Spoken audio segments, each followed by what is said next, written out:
everybody. My name's Jeremiah Dooley, and I'm one of the principal solutions V architects over on the VCE side, dealing specifically with the service providers.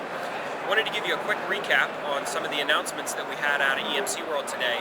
A lot of good stuff, and wanted to kind of break down what the announcements were and how they're important both to VCE customers as well as to the service providers in general.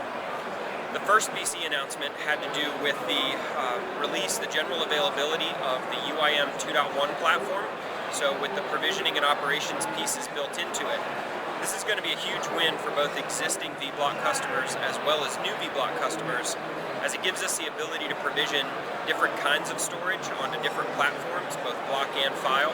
And it gives us the ability to allow customers to look a little deeper into the infrastructure and be able to correlate vApps to VMs to the infrastructure that they're running on and make that operation side of things a little bit easier to manage. For the service providers specifically, there were two big announcements today. The first was the GA of the FlipShare platform.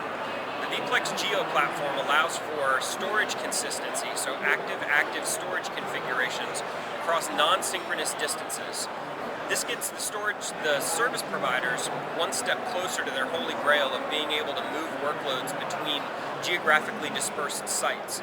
It's not all the way there yet, but the cache consistency on the back end really starts to enable the virtualization layer to start to do some of the things that service providers have been looking to do for a while now. The second announcement for the service providers was the release of the 2.0 platform on the Atmos object level storage. And the 2.0 release is nice in and of itself, additional capacity, additional performance. But one thing that really caught my eye was the fact that they've promised API integration with the Amazon S3 storage platform.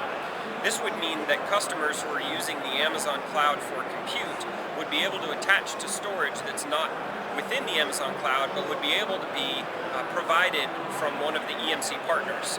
This is a big deal, especially in light of some of the AWS issues that they've had over the last couple of weeks, because it allows those customers to break free a little bit of the environment that AWS has them in. The last announcement of the day was probably the most important of them, but will probably take the longest to come to fruition.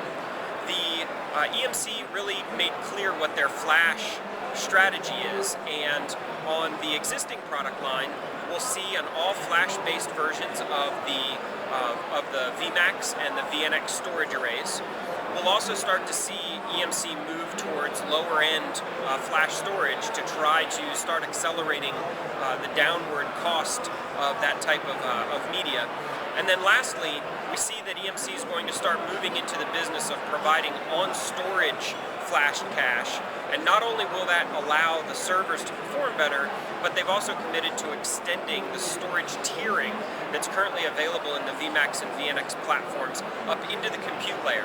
It remains to be seen exactly how this will all play out, but the demo that was shown of being able to move workloads either closer to the storage, where bandwidth is required and I/O is required, or closer to the compute nodes when they're processor heavy, has a lot of promise, and I think that it's something that will differentiate EMC as the storage and the compute start to blend together more.